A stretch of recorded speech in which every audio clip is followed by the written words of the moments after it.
Hello everyone and welcome back to Tim Talks Music. I'm Tim Butler, and today we've got another special interview.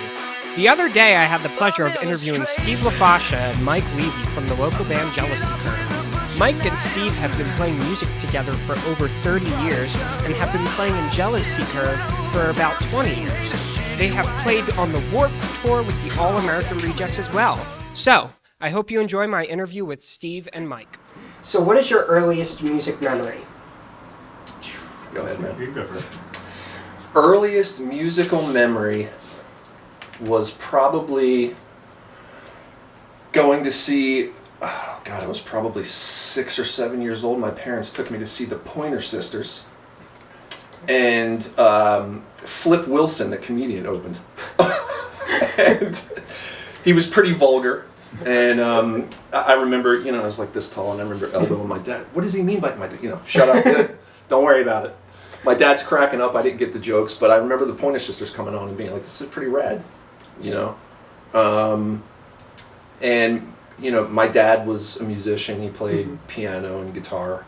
So we always had Breakfast with the Beatles on in the house, and we had a turntable where he would spin like Procol Harum and Billy Joel and all that rad stuff from the 70s. So, yeah, there was always music in the house and always going to see shows and stuff. So, I bet you did. Mine was the exact opposite.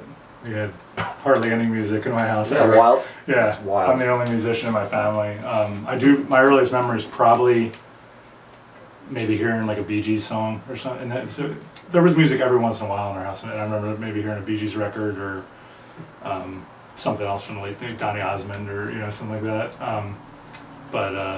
Yeah, I very different thing. I was very much like a sports kid, playing basketball and football, and yeah. Caught you more off guard. Yeah, probably. I got into music later. I remember seeing like the video. I was probably 6, seeing the video for like Every Little Thing She Does Is Magic by the Police. Dude. So like, I remember seeing like early MTV. So that was a couple years after the Bee Gees thing, but yeah, it's probably like, if I think back earliest, that's probably those things. Yeah. And you two met in high school and you made a band, right? Yep. We actually met. We didn't meet properly. We were opponents on the basketball court in 7th and 8th grade. So when we were 12, we met. But we met properly the first day of freshman year of high school. Mike sat right behind me in health class. Yeah. So. And you started Placid Admiral, right? That was before Jealousy Curve. Oh yeah. Correct. Yeah, that was our first band that we formed in 1990. Mm-hmm. Our freshman, like Mike came over to jam for the first time in March of 1990. So we played basketball together on the freshman team at O'Hara that fall and winter, and then Mike came over in March. But that band name didn't exist. I guess it was about a year later. Maybe played with 3 of our other best friends, and Mike O'Brien, who's in Jealousy Curve, was also on that band. So 3/5 of Jealousy Curve was in Placid Admiral. Yeah. So, Steve's the first musician I ever played with in my life. Oh, really? Yeah. And here we are. 36 years later? 35, 36. Yeah. We were 14 the first time we jammed. He's pretty good, I guess. And did you intentionally evolve into Jealousy Curve, or was that just kind of like a mishap or something? It's such a long story. Good question. But that's why we're here, so I guess we can Yeah. We've only been I've been in 3 bands in my life. Mm-hmm. Mike has been in 4. Mike was in one other band called Isle of Q. It was a great Philly band. But basically, the quick timeline is we had Placid Animal, started around 1990. In 1995, Mike got a really nice offer to play with a really great Philly band called Isle of Q. Your dad probably just remembers them pretty well. And so Mike was doing that. We were still doing Placid Admiral. And then in 1997, myself, Mike, and Mike O'Brien joined a band called Mercy River that was also kind of already in progress. And we did that kind of almost for about another 3 years. Each of us kind of left at different times. Like, it was kind of staggered, but long story short, around 2000, Mike and I kind of had the idea of forming something new. Mm-hmm. And really, Jealousy Curve was kind of a vehicle initially to record Mike's demos. Okay. Like, the initial stuff we first worked on was Mike was playing everything and I was just kind of engineering it. So it was 2000. That was early 2000. The first proper Jealousy Curve song was recorded in probably October of 2000, so almost 25 years ago. Okay. So it was a interesting series of events that had to happen with different bands and that kind of thing. So, and our drummer Shane he also played in that band Mercy River. So that's how we met him. Shane replaced He me. replaced him. When Yeah. I left Mercy River, Shane replaced me, and that's how we met Shane. So we've known He Shane. did a damn fine job with it too. We've known Shane for 26 years. So, Yep. Yeah. Yep. And I know the Philly music scene has meant a lot to you, obviously. How would you describe the Philly music scene in the late 90s into like the early 2000s? Man. I mean, you know, I feel like that was probably the next heyday, maybe after the Hooters and Tommy Conwell and bands like that. We talk about this all the time about how in the early 2000s, and your dad will remember this as well, where, I mean, you could close your eyes and throw a dart out your front window and hit an incredible band. I mean, there were almost too many, you know, to you know, even these shows out and everything, but it was a blast. Everybody had so much respect for each other, and we were all fans of each other, and I just remember being like, you know, holy, this is awesome. I mean, We were incredibly fortunate to kind of just be starting at that time, and we'd go out to shows like every night of the week almost. Yeah. Grape Street Pub that's where we met your dad. Like it was, yeah, it was a great time. And Mike and I started playing. We were just playing as a duo, and played about a year as a duo. And then once we got our full band, you know, going, it was just, we were very lucky to kind of be around or be starting at that time. It was very cool. Still is cool. It's just different. It's generational because we're a little older now. It's all relative, I guess. But yeah, we were incredibly lucky, and it was a neat time, definitely. Now, Mike, was there anything better in your musical career than playing drums for my dad at LaSalle United State?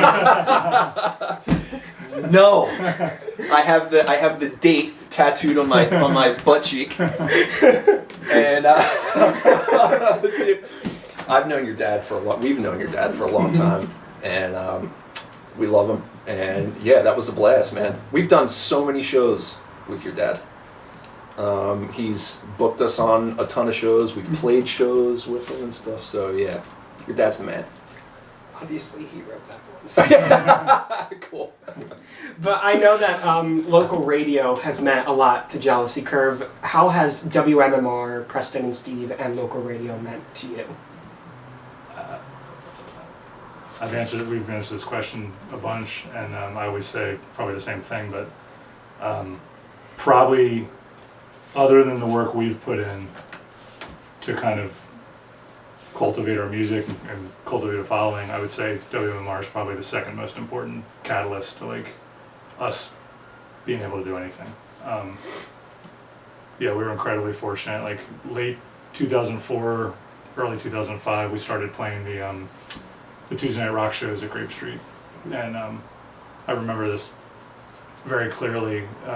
March 29th, 05, we played a show and got done playing. We were backstage, and Jackson came back, and he was just like, you know, I love the set. I want to spin you guys tomorrow night at drive time, and which was crazy. He spun a song on our first record called Useless, which it's an old song a long time ago, but he spun that. He got permission from Bill Weston, the program director, to spin it at drive time, and spun it, and then also really pushed for us to be on the MMR Spring Break show with Billy Idol and Collective Soul, and then our friends Silvertide and Hellstorm on it as well. Mm-hmm. And we had just put out our first record 2 months before that. Life is an Addict came out January 25th, 05, and then this was the end of March 05. So that was the beginning of it. Their support has been, like I said, it's been, besides our work, it's like right there. And yeah, over the years, we're really fortunate to have songs in heavy rotation, Don't Lie Down, Black Widow. Yeah, they've been incredible to us for decades at this point, so, yeah. And in the span of over 8 years, it says here you played roughly like 460 shows, and many of them across the country. Were you managing yourself during that period, or did you have representation? It's a great question. Yeah, you take this Come one. on, You have a better Remember memory. better. I think I was drunk from this. No, I'm kidding. Yeah.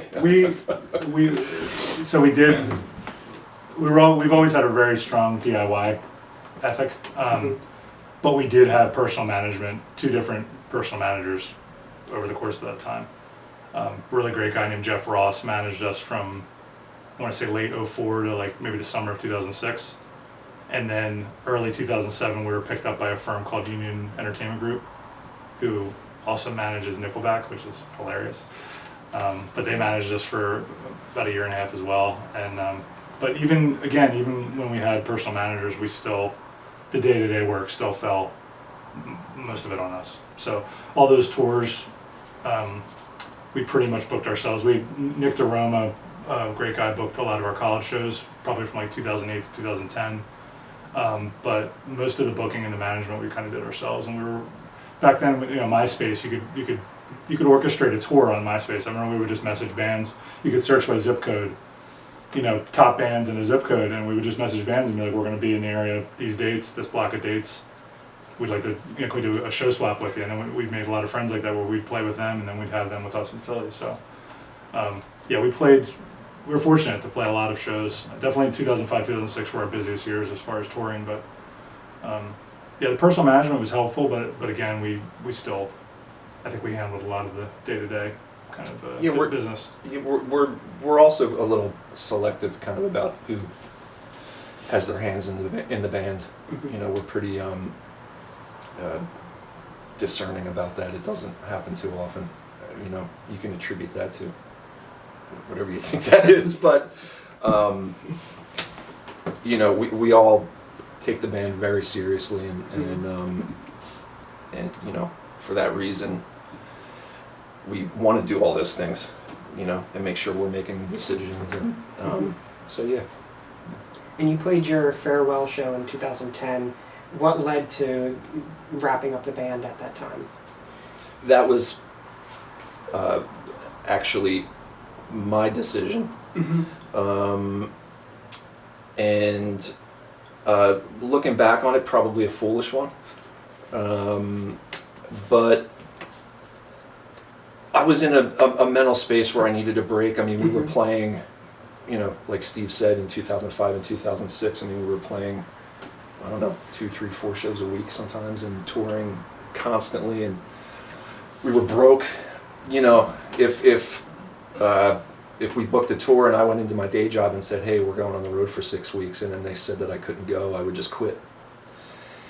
And then go on the road, come back, and then have to find another job, and all this stuff. So, and I think around that time I was in my early 30s, so not an old man, but not a young buck anymore either, and it was just really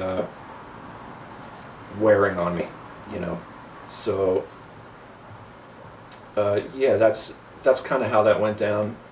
These guys are my best friends. They've always been my best friends, and they told me repeatedly that they just wanted what was best for me, and so yeah, that was the catalyst for that.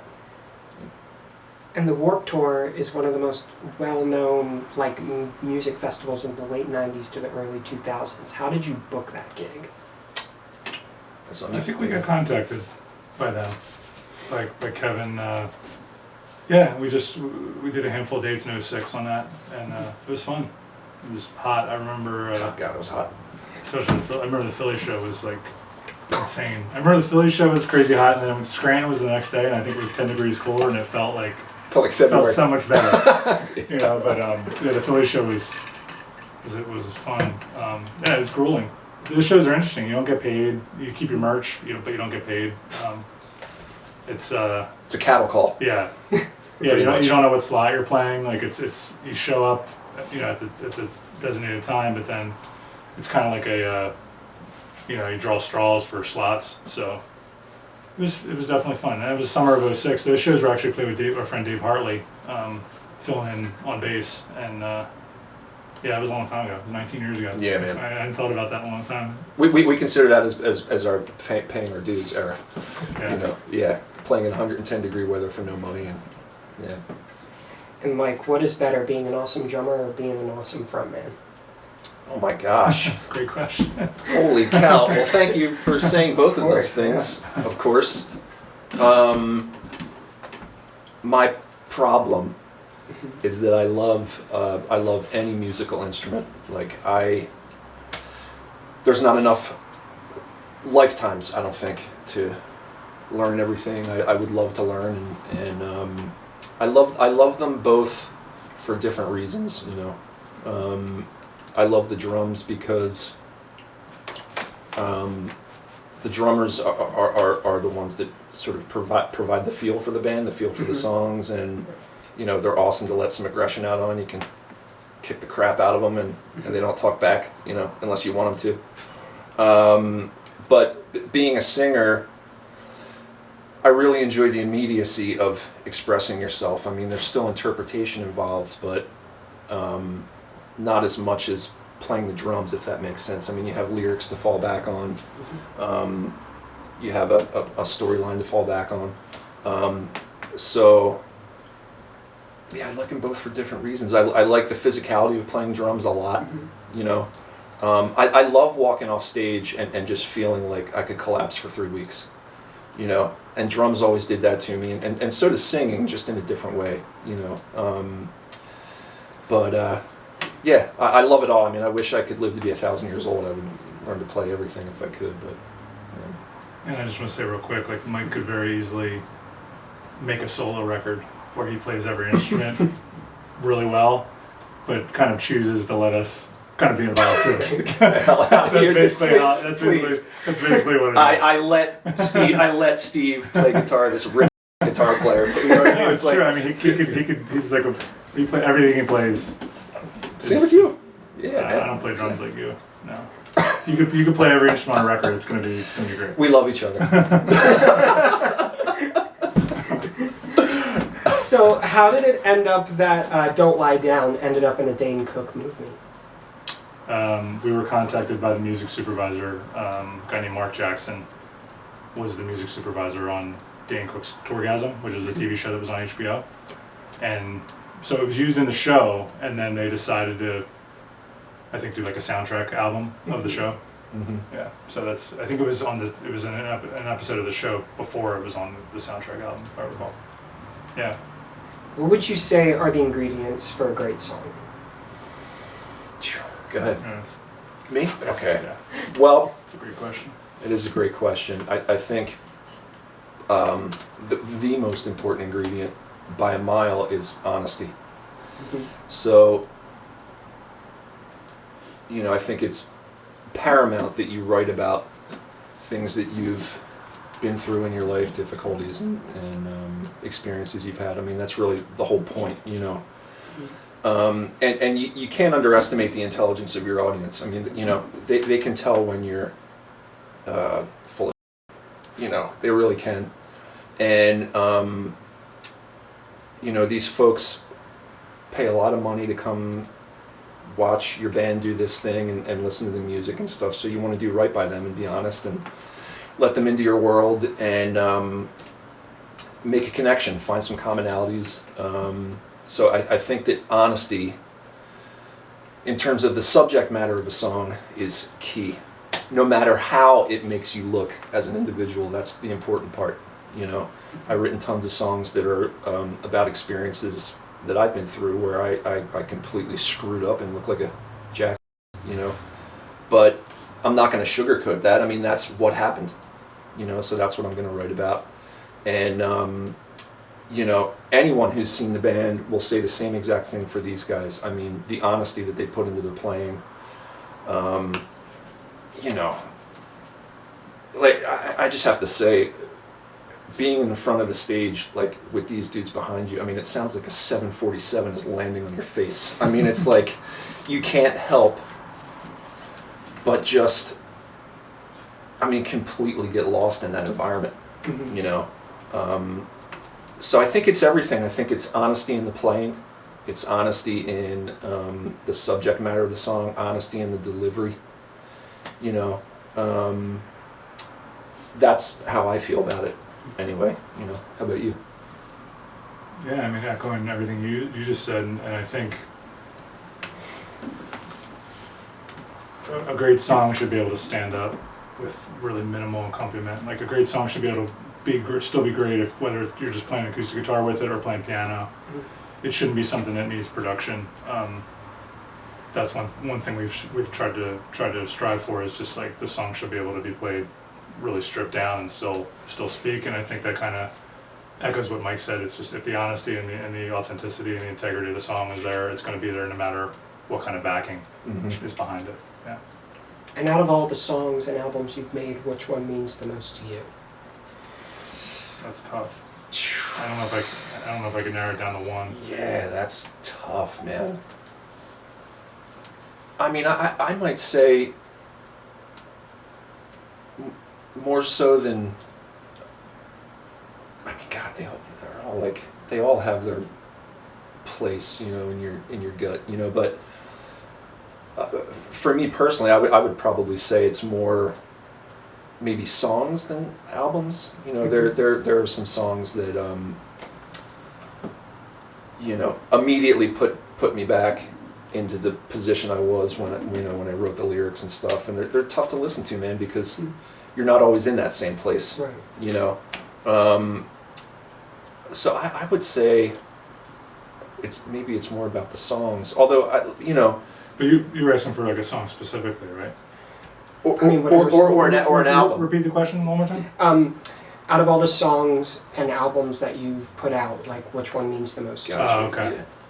What do you think? Yeah, I mean, I don't know if I can narrow it down to one song, but I mean, if there's multiple, then yeah, I mean, all the albums mean something because I think they're all very different. Yeah. We were always evolving, and the first record, Life is an Addict, Mike and I did the large majority of that ourselves, and then our best friend and bass player Mike O'Brien played bass on a handful of songs. But a lot of that recording was done, you know, just the two of us. That record means a lot. There's a lot of nostalgia with that record. It's probably still our most streamed album, which I think is interesting. It's the oldest one. Yeah. But they all, like what Mike was saying, they all kind of, they really were a snapshot in time. I mean, Life is an Addict was made over a longer period of time. The Destruction EP with the, thanks for wearing the shirt, and Marionettes, they were made in a pretty, like, that EP was made in a month. oh, wow. You know, we recorded it and mixed it, recorded it in a month, and it was mixed within a couple weeks. But Marionettes was done a little bit longer of a time, but they all kind of, they're just snapshots of where we were in our lives at that point, and they're all, I think, all equally important to us. It's like trying to pick your favorite kid. Yeah, probably. yeah, they're all, yeah. You know what I mean? And even Yeah. individual Yeah. songs. I mean, The World Is You has been we've been really fortunate with that song over the years. Don't Lie Down, I think it could be deemed a very important one because that was one that was actually created in the room with all four of us Right. out of thin air, and that was a jam, Oh. and it became, became much more than I think any of us thought it was going to be. I just started playing that riff like we were just like kind of noodling a little bit, and It wrote itself.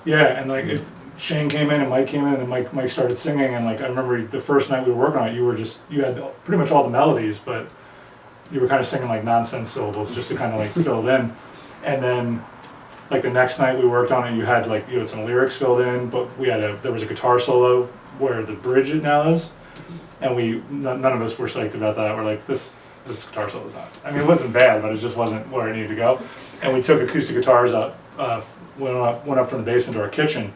We had a band house in Upper Darby, and I think we both had guitars maybe. Yep. And we just started strumming some chords, and like you were humming melodies like almost immediately, and it was done. Like we went down to the basement and like played pretty much the version that, in terms of the arrangement and the melodies, pretty much the same thing that's on the recording. So that song, just because it was a total group, like all four of us were there from the very beginning of the creation till the end, and that's one way we work. I mean, there's songs where Mike will come in with something pretty much fully realized. Mm-hmm. There's stuff where I'll give him just a little snippet of a riff or something, and he'll take it and run with it. Mike, I've said this so many times in interviews, Mike has such a beautiful ability to like take the smallest little musical morsel and make it into a full song. Like Black Widow all I gave him was the riff, that intro riff, She agreed. All I gave him was that riff, and like a couple weeks later, he gives me a demo, which is basically the version you hear on the record. Like he's got such a beautiful ability to just take the tiniest little thing and just make it into something. So, but to answer your question, I mean, I think "Don't Lie Down," "The World Is You," it's hard. I mean, there's so many great memories for so many of the songs. Even the songs that are more album tracks that people don't know as well, or songs we maybe don't play live as much, like "The Life Inside." Like that song means a ton to me, and like it's one that we haven't played live that much. So, it's a great question. And what connection does the artwork have to the band? Well, you know, you want to try to represent the material visually, you know, and I always just really enjoyed weird looking images, you know. So, you know, a lot of that stuff just comes down to what's the most fun. You know, like even going back to the songs, like some of these songs that we have in our live set, I mean, we just play them because we dig playing them. You know, it's this sort of like visceral thing, and it's the same thing with the art, you know. Like the poster I designed for the Ardmore Music Hall show back in December, I really just wanted something that was like nasty looking. I don't know why. You know, that's sort of like the thing that happens a lot is we just do a lot of stuff just because we want to. Right. You know, and that also goes back to the DIY thing and sort of being a little selective about who has their hands in the band. It's like we enjoy that so much, and we want to continue to do that. You know, so the art stuff is I just try to think about what the material is or what the show is going to end up being like, and use that as a springboard. So, yeah. And recently, you guys have been doing like pop-up shows, including one that I attended for the Concert Under the Stars series. Is there any specific reason behind the timing of these shows, and the band's return to performing more often? Yeah, we like Mike said, like sometimes we just do stuff because we want to do it. But we got the offer. Our good friend John Fay contacted us about a year ago this time about the Ardmore Music Hall show, and we hadn't played a live show in almost 8 years. So we've been rehearsing. We've been working on material for a new album, but we hadn't played live. And John presented that Ardmore show to us, and so we did that last December. And then we did have the idea to do like a smaller venue that we had never played before, kind of like an underplay kind of thing. And so we did the Rusty Nail on March 29th. We had never played there. We'd been to shows there a bunch, but we had never played there as a band, and it was fun. The AC went out that night, so it was unbelievably hot, but it was probably the hottest. It was like 100 degrees in there that night. It was crazy, but it was a lot of fun. And then I guess shortly after we did the Ardmore Music Hall show, Rising Sun Presents came to us with the idea of doing the KOP show that you were at. And we did that in June, and a couple weeks, 10 days before that, we played a show with Gavin DeGraw down at Bottle and Cork down in Dewey Beach, Delaware. And that was offered to us as well by our friend Vicky Walls down there. And we've always been incredibly fortunate just to kind of be offered shows, you know, that are good. We're very lucky like that, and I guess we've done four shows back. So, yeah. And you mentioned a new album. Can you say anything about the new album? Nope. I tried. We can say we can. We're writing. Yeah, we're kind of in demo mode right now. We're in the ambiguous phase. Yeah, we're pulling songs. So Okay. we have probably 12 or 13 demos. Yeah.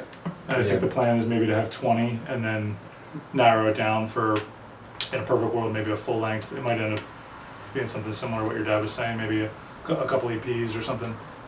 But we're in like kind of writing mode right now. Mike's, as always, kind of like takes on the lion's share of that work. But yeah, and we're just rehearsing. Like when we rehearse, we're not really playing old songs at rehearsal. We're working on new songs. It's been super fun. Yeah, when we have another show coming up, we'll get back into rehearsal mode for that show. But now we're just in like just jamming a bit, or you know, Michael demo something and bring it in, and we'll kind of play that. So we're making progress. Yeah. It's not gonna be out soon, but it'll It'll be out. It's coming for sure. It'll be out at some point. And thanks for watching my interview with Steve LaFascia and Mike Levy. Due to some technical difficulties, we lost the last question. So, thank you, Mike and Steve, for coming on the show. And go check out Jealousy Curves music on Bandcamp, Spotify, Apple Music, or anywhere you stream music. Yeah.